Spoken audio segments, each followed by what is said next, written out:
Can you turn on your camera? Yeah, I'll do that. Yeah. Handing over to welcome Rohit, handing over to Vishali. Vishali, please go ahead. Thank you, everyone. Sure. So hi everyone, I welcome you all to this session. My name is Vaishali and I'm the assistant editor at CA Club India. So first of all, I'd like to wish you all a very happy Chartered Accountants Day. Also, this day is doubly special for all of us because today we also complete 3 years of GST. So goods and service tax was firstly launched in India on the 1st of July 2017. Thus, we are completing 3 years of GST today. The Goods and Service Tax Act is considered to be one of the best recommendations by the chartered accountants to the lawmakers of the country. But we cannot deny that the GST practitioners as well as the GST taxpayers had to go through a lot all while this implementation of the Goods and Service Tax Act. Although the Act aims the Act was launched with the objective of one nation, one tax, but it did have to go through a lot while it was being implemented in the country. And we also know that because of the outbreak of the coronavirus pandemic, the government, the finance minister announced various extensions and various relaxations in the Goods and Service Tax Act.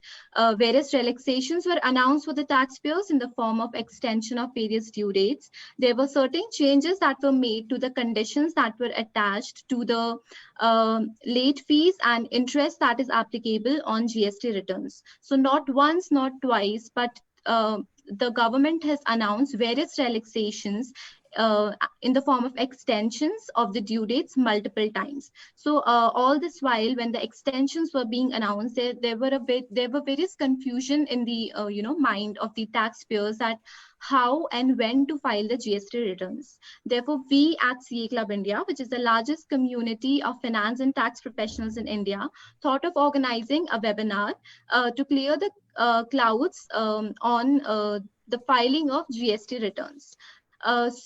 Today we have with us CA Rohit Kumar Singh. Rohit is a qualified chartered accountant, company secretary, and cost accountant. He's also a gold medalist in law. He's a renowned GST expert and author who has given over 100 plus presentations for renowned organizations like ASSOCHAM, ICAI, FICCI, and various others.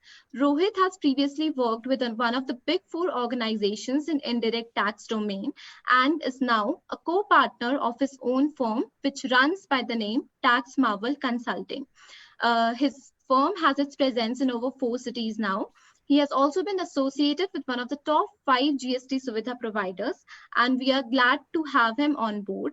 We are glad to conduct a webinar with him on the topic, the recent amendments in GST compliance. So after Rohit presents his presentation, all the doubts that you guys have regarding GST returns, you can forward the same to us in the chat box below. Once Rohit is done with his presentation, we'll try and address all the doubts. So now I'll hand over the session to Rohit. Thank you, Vaishali. I hope I'm audible to everyone. Yes, Rohit. Yeah, so we have structured the presentation in such a way that I'll cover the presentation in around 35 to 40 minutes, and then we'll move to Q&A.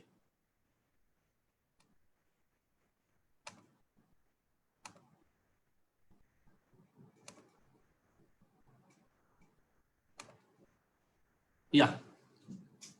So mostly today we'll cover the changes and relief given by CBIC during this COVID, and I'll try to structure the entire changes in a very practical way with examples and then the summary of the notification, so that by end of this session you will have a fair clarity on what are the relief given by CBIC on filing of returns and other returns as well. So we'll start. So mostly if you'll see, you can structure the entire relief given under your interest and late fees, and also there is an important relief given, and most of us which are forgetting is your 2A reconciliation.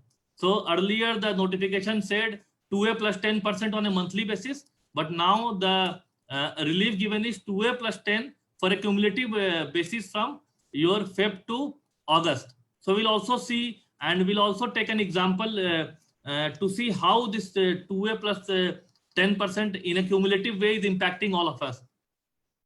And then we'll move on to Q&A. So the issue of late fee, and we'll see there were spate of notification around this issue on late fee. First, the notification said that late fee is waived from Feb to April, and then it said July to January 20, and then there is one more notification as late as yesterday. So we'll see the first notification being your the late fee is waived from return filing of GSTR 3B from July 17 to Jan 20. And this is a conditional waiver which is given that the filing should happen from 1st July to 30th September. The filing should happen between 1st July to 20 to 30th September 20. If you file before this period, late fee is applicable. If you file after this period, the late fee is applicable. And the relief is given in a simple way. If your return is nil, you don't have to pay any late fee. Return is nil means there is no tax payable, right? Tax payable can be in the form of ITC or in the form of cash. If there is even a single rupee of tax payable in your return, the maximum late fee that can be levied is 250 rupees per return period. It means if your January 20 return has a tax payable of 10 rupees, and if you file after around August 20, maximum late fee will be 250 rupees for CGST, 250 rupees for SGST, the particular state. Earlier, this late fee was 25 rupees or 50 rupees depending on your turnover, and it was maximum 10,000 rupees per return. So the late fees are huge. This is one of the deterrent why most of the taxpayers were not filing GSTR 3B who had either a nil liability or a very low liability, because the late fee were huge. So to understand this concern, the government has given a one-time waiver. You can say it's a kind of one-time amnesty scheme the government has bought to expedite the filing of GSTR 3B. If you'll see, the return compliance for GSTR 3B is around 70-75% before pre-COVID era, which I see getting increased to approximately 5-10%. GSTR 3B will also be filed, right? So we'll move to the second notification, and this notification is for the taxpayers whose aggregate turnover is more than 5 crores. So we have seen July 17 to January 20, there's a notification. Next notification is from Feb, March and April for aggregate turnover more than 5 crores. There's a two-way relief that is being given. One is relief of interest. Second is relief of late fee. So if we are filing Feb, March and April return by 24th June, there is no late fee attached to it. The interest waiver that is given is if you file within 15 days from the original due date. So if the March return we are filing, original date is 28th of April 2020. If you file by 5th of May, we don't need to pay any interest. From 6th of May to 24th of June, the interest applicable will be 9%. And if the filing is after 24th of June, interest is 18%. There was a confusion, and the earlier notification said if the businesses whose aggregate turnover is more than 5 crores, if they file beyond 24th June, 18% interest will be levied from day one. Day one means 28th of April. So original due date. So that was one deterrent that was being hassle faced by the businesses around this filing, because of this lockdown, many offices were closed, especially in your Maharashtra, Delhi and other states which are under complete lockdown. So the businesses requested this government and said that we cannot file on or before 24th June, and if we file after 24th of June, there is no relief at all given to us. So to address their concern, government has said, okay, even if you file after 24th of June, 18% will be levied on or after 24th of June, not from day one, which was original notification which was granted. Then moving on to next. So this waiver is a conditional waiver. So the late fee waiver is conditional. If you file after 24th of June, again, the late fee will be levied. But because of this change that has happened yesterday, this late fee is waived till your 30th of September 2020. Also coming to further return of May, June, July. So if you'll see in a single period, July 17 to July 20, the late fees is reduced. If you have a turnover, late fee will be 500 rupees per return. Okay, irrespective of your filing. So if you're filing July 17 return today, you will maximum pay 500 rupees per return. Right. So for this entire period of 37 months, you will pay 500 into 37 only. Earlier it was 10,000 rupees per return maximum late fee that was originally levied by the law. In case there is a nil return, there is no late fee. So from July 17 to July 20, if there is a nil return, there is no late fee levied by the system. So this is one interesting relief which has come yesterday only. Notification number 57/2020 central tax that has come yesterday. Right, since today morning everyone is sharing this, and government has also shared that from July 17 to July 20, it's a kind of one-time waiver or amnesty scheme that is given. Next, if you'll see, aggregate turnover is below 5 crores and category 1 and category 2 states. We all know that below 5 crores, the states are divided into two categories. Certain states are put into category 1, certain states are put into category 2. So before we go into detail, all the states were divided into three categories because taxpayers were complaining as on the last day of return filing, the system is very slow and the system is throwing everyone out and people were not able to comply or file the return on time. So around 4 or 5 months back, the entire states were divided into three categories. More than 5 crore, original due date will be 20th of the subsequent month unless extended. If it is less than 5 crore, then the date will be 2 or 3 days ahead of the 2 days ahead of original due date. And if it is category 2 states, 4 days ahead of the original due date. So if the turnover is less than 5 crore, Feb to August compliance, they have given a staggered dates. So for Feb, it is category 1 state 30th June, category 2 states 30th June, same. For March, 3rd July for category 1, 5th July for category 2. So that this is the way they have given the dates. So August 20, it is 1st October 2020 and category 2 state 3rd October 2020. And this August, the late fee will be applicable. So remember, the entire late fee waiver or reduction is only up to July 20 return. So this up to 30th September, the waiver will be for July 17 to July 20 return.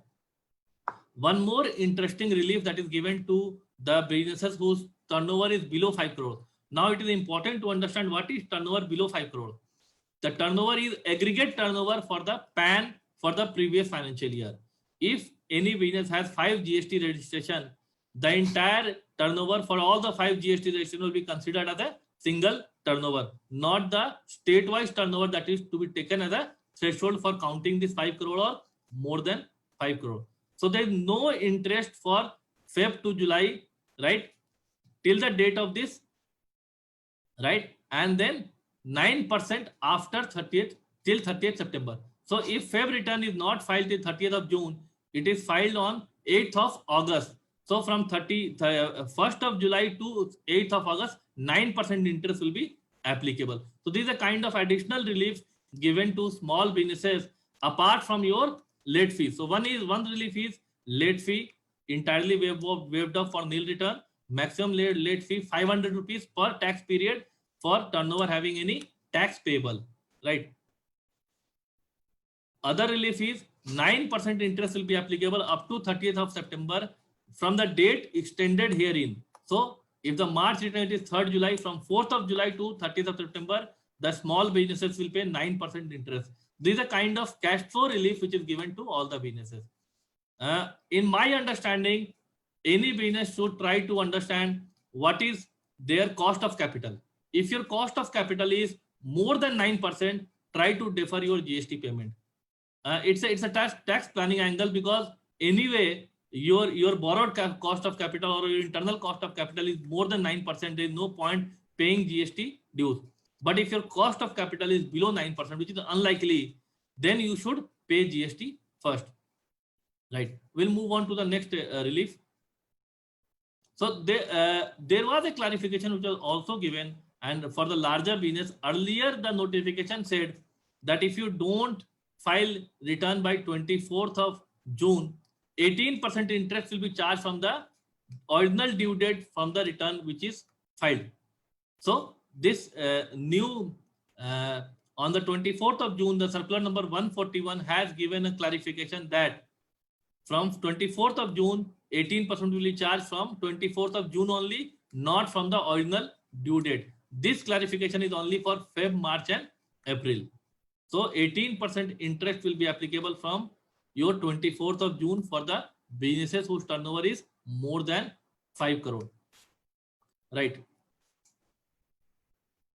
So next, if you'll see, I have prepared a chart on this interest. So if your turnover is above 5 crores, how will you calculate the interest? How will you calculate the interest? So I have taken the March 20 filing. The original due date is 28th of April. So if I am filing on 2nd of May, delay is 12 days. So my delay is within 15 days. So it's a grace period. I will not pay any interest. If I am filing on 20th of May, for the first 15 days, there is no interest that is applicable. Next 15 days will be 9% interest applicable. So 9% for 15 days, 375 rupees interest I will pay. If I am filing on 30th of June, see, if I am filing on 30th of June, so first 15 days, no interest. Next 50 days, 9% and 18% for 6 days. Earlier, the rule was 18% for the entire 71 days. This circular number 141 has amply clarified that this 18% is not applicable from day one. It is applicable only from 24th of June. So hence, when you calculate this late fees for first 15 days, don't compute any late fees. From 16th day to 23rd of June, compute 9%, and 24th June onwards, compute 18% interest. Same way we have taken aggregate turnover below 5 crores. So again, here also there is no change. So I have taken one additional scenario. I have taken one scenario as beyond 30th of June. So 30th of September. Up to 30th of September, 9% interest is applicable. So if any business whose turnover is less than 5 crore in the previous financial year, and if they are filing March return on 22nd of June, they will not pay any interest because the filing is happening before 24th of June. If they are filing on 22nd of September, so for the 72 days, they will not pay any interest. That means from the original due date till 24th of June, they will not pay any interest. And for the 81 days, right, they will pay 9% interest only. If they are filing on 22nd of October, that is beyond 30th of September. So for the first 72 days, they will pay no interest. For the next 89 days, they will pay 9% interest. And for the next 22 days, they will pay 18% interest. So this is how the interest should be computed. And these are kind of good relief that is actually given by the government, where everyone is struggling with cash flows due to this COVID.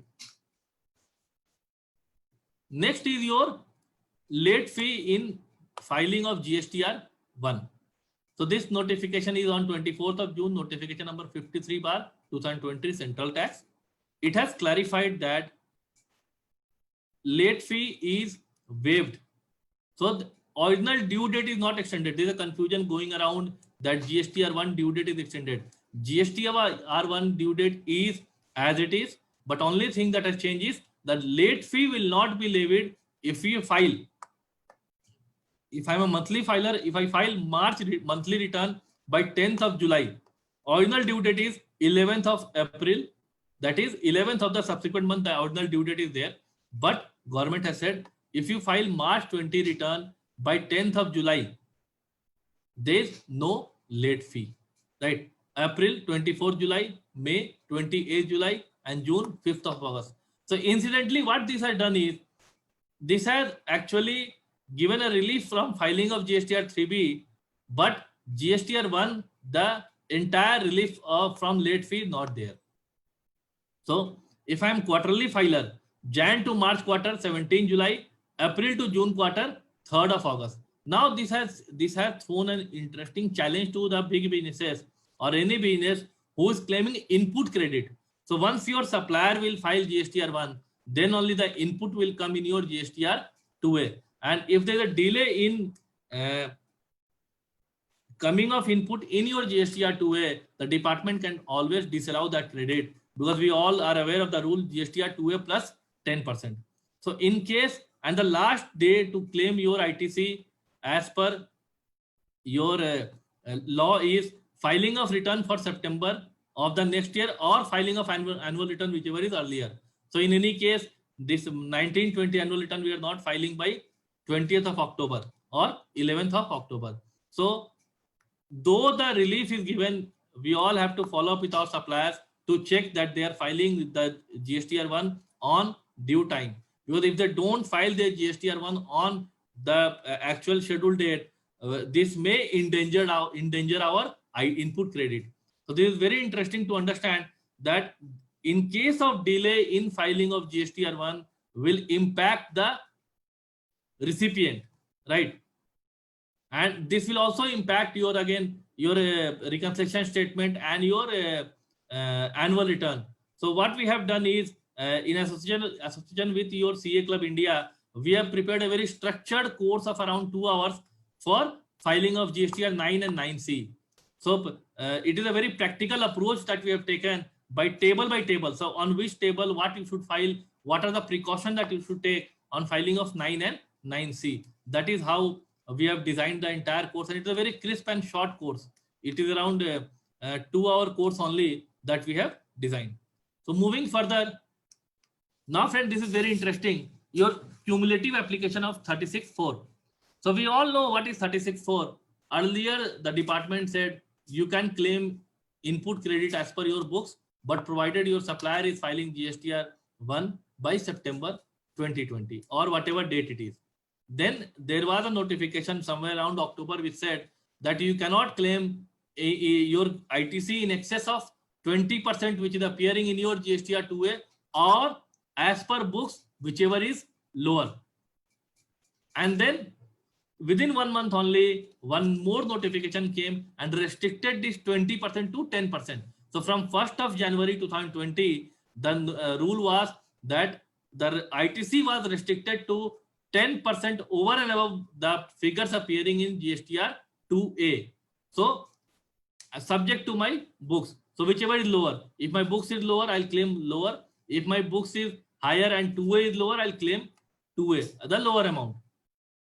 Because of this pandemic, most of the suppliers are not able to file GSTR 1, and government has understood that if the supplier is not filing GSTR 1, the entries will not populate in GSTR 2A. Hence, restricting credit in GSTR 2A is not a way out. Hence, government said that for the month Feb to August 20, so this 6 months period or 7-month period is to be taken cumulatively, is to be taken as a single period. It means any purchase from Feb to August is to be taken as a cumulative figure, right?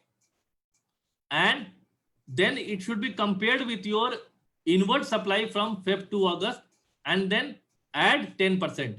Then add 10%, and that ITC you can take up to that restriction only.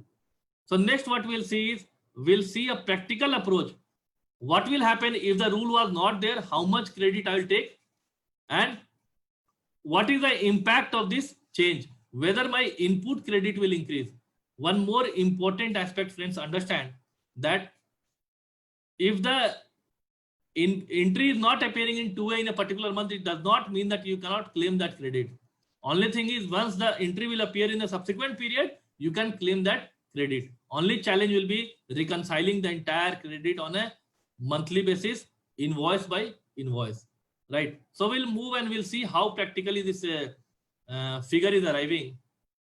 So had this 7-month block not come, so what happened if the government has not announced this relief? So we'll take February. Input credit as per my books, eligible credit is 500 rupees. And in case of ITC 2A, only 450 rupees is reported by suppliers. So as per rule, I can add 10% in 450. So that is 495. I can only claim lower of 500 and 495. So my eligible credit is 495 rupees. I have assumed here that this Feb is not getting filed in a subsequent month. This is a final input credit, right? In an actual scenario, this Feb will also get filed subsequently, and then we'll see. So in Feb, I'll claim 495. Then in March, this COVID has impacted, and ITC as per books is 100 rupees, and only 20 rupees of input credit is getting reflected in 2A. So had this rule not been there, my ITC was restricted only up to 20 plus 10%, that is 22 rupees. In April, similarly, 44 rupees. In the month of May, the scenario has improved. I have just taken an example where the entire input credit as per my books is reflecting in my 2A. So ITC plus 2A is 110. Input as per books is 100. So I cannot claim 110 because lower of the two I'll claim. So lower of 100 and 110 is 100 rupees only. In June, the entire scenario has improved. I have started my purchases and all. So out of 1,000, 800 are reported. So I can claim 880. In July, I can claim 1,200. And in August, I can claim 1,500. So if you'll see, the total purchase from Feb to August is 4,450. In 2A, it is 4,010. I'll add 10%. So as per the monthly rule, I am claiming 4,241, right? Not 4,450, because I have to see this impact on month basis, and the restriction is there on a monthly basis. Now, friends, I'll move on. I'll take a practical approach that what will happen because of this removal of restriction. So this month-wise removal of restriction is there. So now I can claim this 7 months as a single block. So from Feb to August, the ITC as per books is 4,450. ITC as per 2A is 4,010. ITC plus 10% is 4,411 because of cumulative impact. Because of cumulative impact of 4,010, I can take 10% extra. So my total credit is 4,411. Had earlier rule there, I could have claimed only 4,241. Now, because of this change, I can claim 4,411. So I'm approximately 200 rupees extra credit I am able to take because of this removal of monthly restriction of GSTR 2A plus 10%. So this is an interesting change that will also help me to overcome my cash flow issues. But again, the problem is from Feb to August, we are claiming on an actual basis of as per books. But once we download the ITC from Feb to August in a cumulative basis and going to follow later on, it might also happen that I have to reverse some credit because I may have claimed a larger or an excess credit because I am not comparing GSTR 2A on a monthly basis. So again, this is where I'm saying that due date for claiming ITC is not increased, but there is a likelihood that government will also increase that due date for claiming credit as per GSTR 2A. Original as per GST law, it is ITC can be claimed on or before filing of return for September of the subsequent year or annual return of that year, whichever is earlier. But because of that COVID, I see, friends, that this restriction will also be increased. So the time limit for claiming ITC will also get increased. I can see a possibility, but as of now, if that possibility does not happen, most of the businesses will get a hit, and there are chances that the suppliers have gone bankrupt or the suppliers have closed their shops. Because of that also, there will be impact to the businesses and they may not get the due credit. So as per GST law, you cannot avail credit unless and until the invoice is uploaded in GSTR 2A and the supplier is filing return, that is 1 and 3B. So again, we'll see a disruption around your September, October, where the businesses will realize that, okay, we have a huge shortfall in ITC 2A. So all that I think as a professional, we all should advise companies to do this recon on a monthly basis, and at least top 10-15 vendors, you should follow up and ask them what is their plan for filing. Right. So again, the extension of due date is there. So for TDS deductor, it is 30th June, IST 30th June, GSTR 8 30th June, and job work return 30th June, which is already passed. Now, friends, one more interesting change that has happened, and in this scenario, there will be cases that I have received a notice from department, and the reply to that notice is to filed, but the date is coming around your COVID. So the lockdown is there, I cannot file a reply. Or even same way, I have filed an appeal and department has completed the hearing, but the order is pending. So in all these cases, what will happen is this COVID has outbreak. And because of this, the deadline is coming in your COVID. So earlier the notification 35 and your 40 and 47, which said that this extension was granted cumulatively up to 30th April, and then again, last extension was 30th of June, right? On 22nd, 7th of June, the notification is passed extending these dates to 31st August. So completion of proceeding by department or filing appeal by a taxpayer or furnishing any report or application or reply or any other detail can be filed up to 31st of August 2020, right? If the refund is getting granted, the time limit for passing an order for refund is also extended up to 31st of August. But friends, if you interestingly and carefully see, there are certain sections which are notified there that this notification does not impact 1, 2, 3, 4, 5 sections. Let's see what are those sections. So this COVID will not impact time and value of supply. So you cannot say that I will not raise invoice because of COVID. So if you are making a supply of goods, the invoice should be raised as per your time of supply. Section 12, section 13, right? Then the value of supply, section 15, is not getting impacted because of this COVID.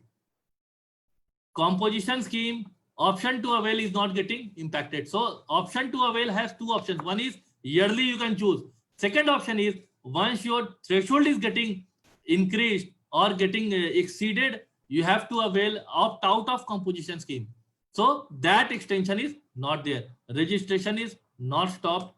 Casual taxable person or non-resident registration is not impacted because of COVID.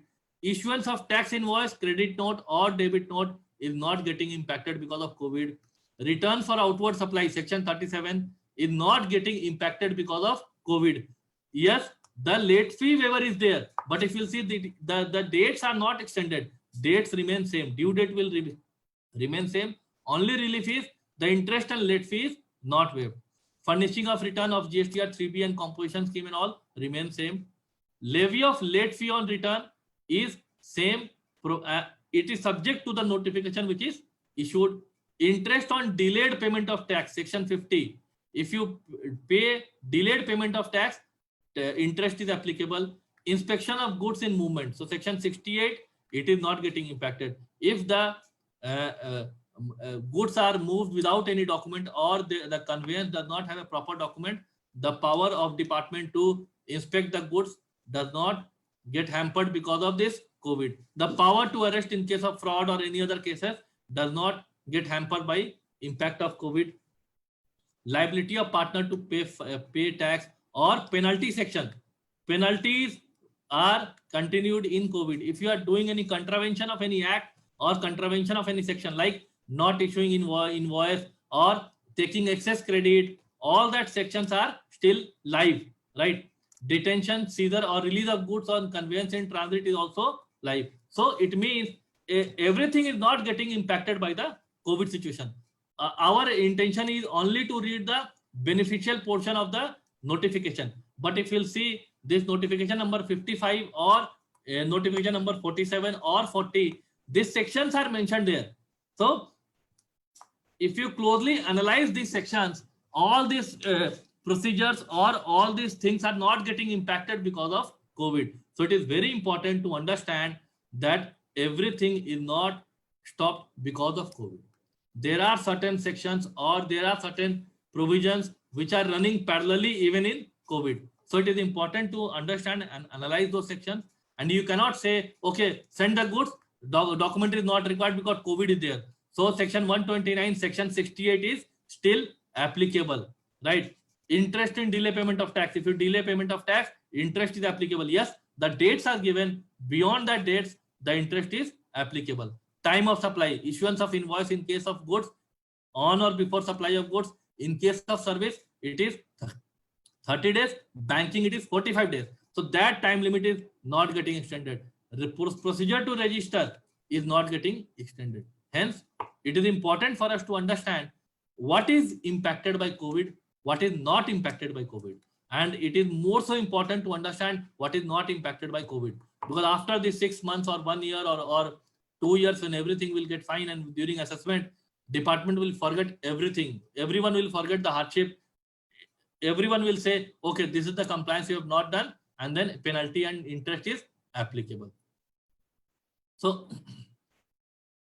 there is one more circular issued on 13th April, and there is a chance that in COVID scenario, we have got an advance or a contract is received and suddenly the contract is cancelled.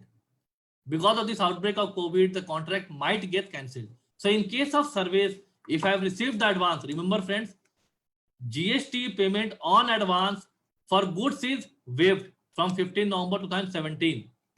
But GST on receipt of advance in case of service is still applicable. So there is a possibility that before COVID, to make a supply of service, I have received an advance.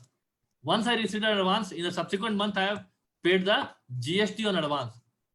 And then the COVID got outbreak and the client said, I don't want this service, return my advance.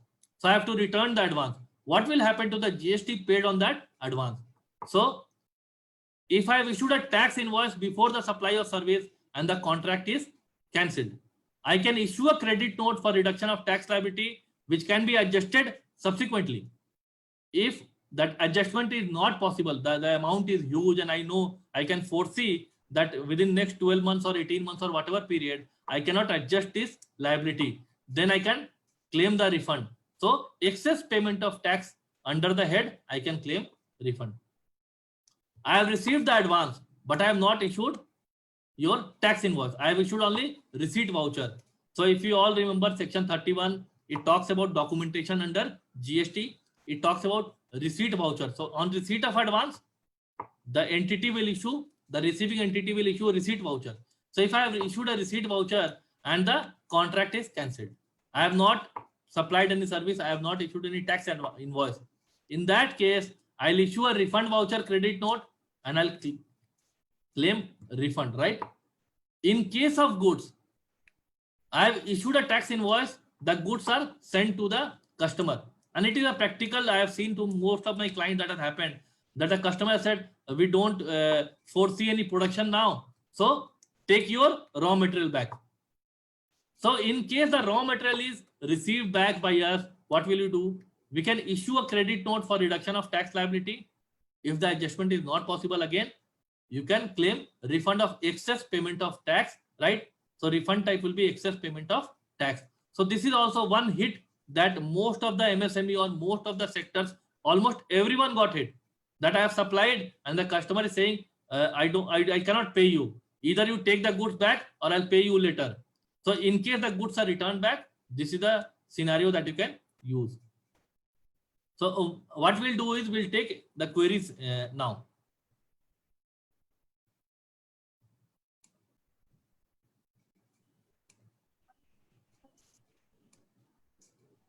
Yeah. So guys, that was a very detailed analysis of the recent notifications and amendments that have been made in the GST compliance. In case you have any queries, you can type and send your queries in the chat box below, and Rohit will try and address the same.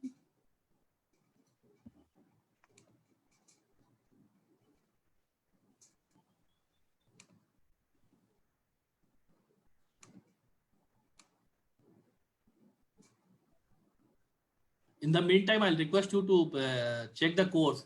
It is a very detailed course that we have prepared, and it is a practical approach that we have taken. We have not taken whatever is there in the books or whatever is there in the manual. What we have done is we have seen the actual scenario and situation, that how will you file GSTR 9 and 9C in case practically based on the client data, right? So can we have some queries?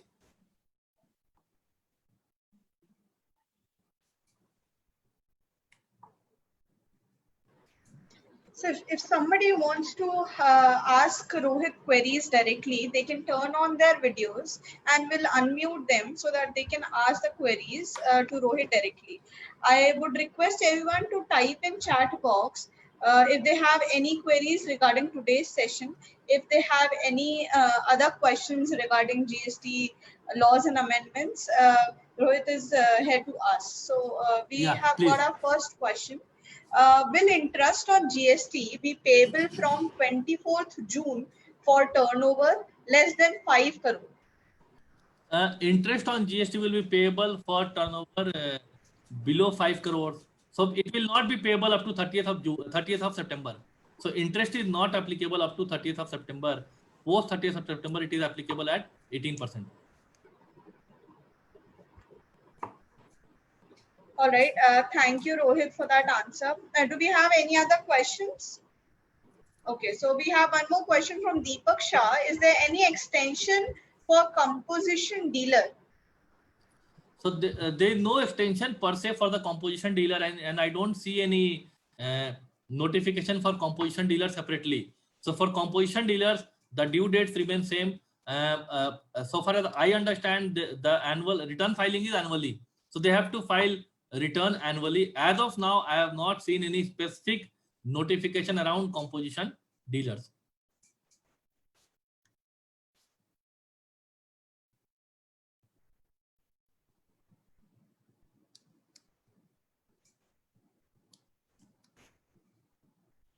If Feb GSTR 1 is not filed below 5 crores, again, if you'll see that the due dates are mentioned. So GSTR 1, on GSTR 1, we are not paying any interest. We are only paying late fees. So I'll tell you Feb GSTR 1, what are the due dates? So for Feb GSTR 1, the due dates will be again 11th of March. So if you have not filed GSTR 1 for Feb, the late fee will be applicable. Interest will not be applicable. Interest is computed on filing of GSTR 3B.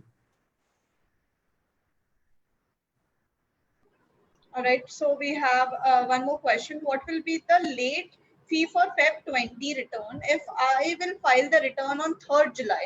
Will it be calculated from original due date or 30th June 20? So I presume you are asking about GSTR 3B.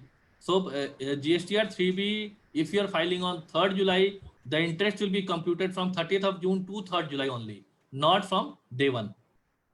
Okay.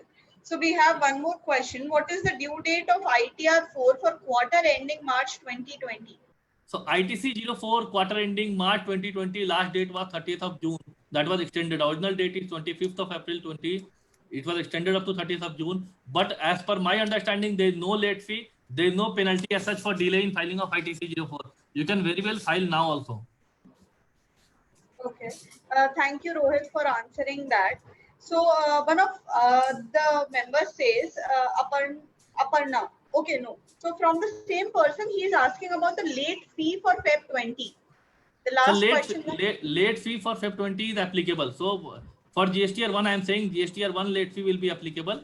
GSTR 3B relief is given. GSTR 1, the new due dates are given from March to June. Okay. So I would request Vishali to take over from here the remaining questions.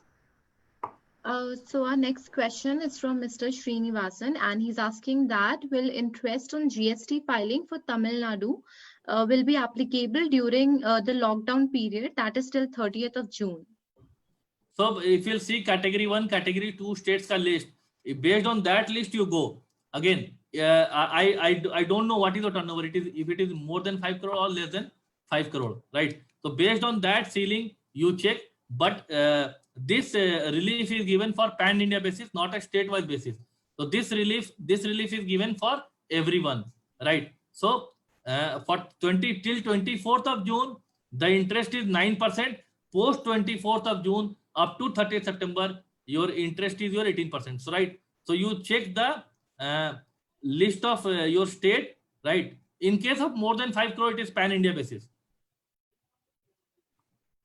Right. So we have next question from Mr. Rajesh, and he's asking that if original invoice was raised for the financial year 18-19, the same order was cancelled during October 2019 and credit note to be issued after October 2019. Rajesh, if you'll see, for 18-19, the last day for issuing a credit note was filing of return for September 19, which was your 20th October. But what you are saying is a credit note is dated October 19. So I am afraid that the benefit of adjustment of tax liability will not be available if you are issuing a credit note in October 19. Right. Pre-COVID situation. So next question is from Mukesh Shukla, and he's asking that if interest figures are different for CGST and SGST, then how to fill up different figures? Suppose we have 50 interest for CGST and 100 rupees interest for SGST, then how to fill up the figures in GSTR 3B form? So again, this is a challenger where once you fill an interest, the system will automatically fill. If you fill CGST, system will automatically fill the SGST. You can raise a grievance for this. All right. So our next question says that if the composition canteen vendor wrongly charged GST at 5% on tax invoice in last financial year, is there any option to rectify GST compliance? However, recipient has not availed GST credit. So Mahendran, what will happen is if your composition canteen dealer has charged 5% on tax invoice, issue number 1, a composition dealer cannot charge any GST on invoice. Issue number 2, even if I'll presume that it's a regular vendor, you cannot avail ITC on food and beverage canteen vendor unless and until it is obligated by law. So coming back to your point, in case the composition canteen vendor has wrongly charged 5%, what you can do is you can ask him to issue a revised invoice, or you can deduct from 5% GST on the invoice only. All right, so that was the last question, Rohit. I'd like to inform our viewers that Rohit is also faculty at CA Club India. He has his course coming up, which focuses on filing of GST annual returns and GST reconciliation. The course is now live. You can check it on our page. It focuses on how to file GST return, and it focuses on various practical aspects. We have a lot of case studies involved as well. The recording of the webinar will also be clubbed with the course, and you can view the course on our page. Also, keeping in mind the complexities of the GST, we are also coming up with a subscription-based service wherein we are going to give you daily updates of GST, that is GST judgments and podcast related to GST updates and various articles, which will be directly sent to you via mail in your inbox. If you'd like to check out the same service, then the link to the same is also available in the chat box. So I guess that's all from the members. If you have any more questions, you can please send it to us in the chat box. So there are no questions now. Rohit, would you like to tell our audience something about your course? Yeah. Yes. Please, Rohit, go on. I was asking the same. Thank you so much. You can tell briefly about the course that you have made. I think it's an excellent course, and we have provided the link also. You can get the full knowledge, and you can also follow Rohit on LinkedIn for more insightful your queries and all. Rohit, can you please take over and explain a bit about the course? Yeah, so what we have done is I have seen in the market that we have a course of 12 hours, 14 hours, 16 hours. And today no one has the patience to go for 12, 14, 16 hours. What I have done is it's a very crisp 2-hour course. So each and every table requires some kind of knowledge about GST law, how to fill a table. Like your HSN summary, inward and outward in GSTR 9. And now it is optional. So in case you are feeling and you are stuck. So what I have done is I have taken practical figures and I have put, and I have also what I have done is where the figures will flow from GSTR 1 and GSTR 3B to your 9 and 9C. So right, how once you start filing your GSTR 9, where all you can refer in GSTR 1 and 3B to pick up the figures, which table will come to which place in your GSTR 9 and 9C. Not only that, what I have also done is in case of 9C, there's a difference in input credit, there's a difference in your tax payable. How are you going to handle the situation? More than that, what we have also done is there are issues in creating JSON, there are issues in uploading documents. So we have also tried to cover the practical issues that everyone is facing while filing these forms, right? Be it your OTP, be it DSC, be it saving the form, be it generating the liability. So I have tried to explain all the practical aspects of filing of GSTR 9 and 9C. And it's a wonderful course that we have designed together with CA Club India. So we'll request you to just have a look and subscribe. Yeah, thank you. All right. Thank you so much, Rohit, for joining us today and clearing all the doubts regarding GST compliance. So guys, thank you all for joining us. And the link to Rohit's course has been sent to you in your chat privately, as well as I can see that in the chat box. Do check out the course, and thank you so much for joining us. For all the updates related to finance and tax, stay connected with CA Club India. Thank you. Okay, yeah, thank you. Thank you everyone for joining us. We'll be turning off this session and in a while. In the meantime, you can go and check out the course. Thank you. Yeah, thank you. Thank you, Rohit. Thank you, Vishali. Yeah. Thank you.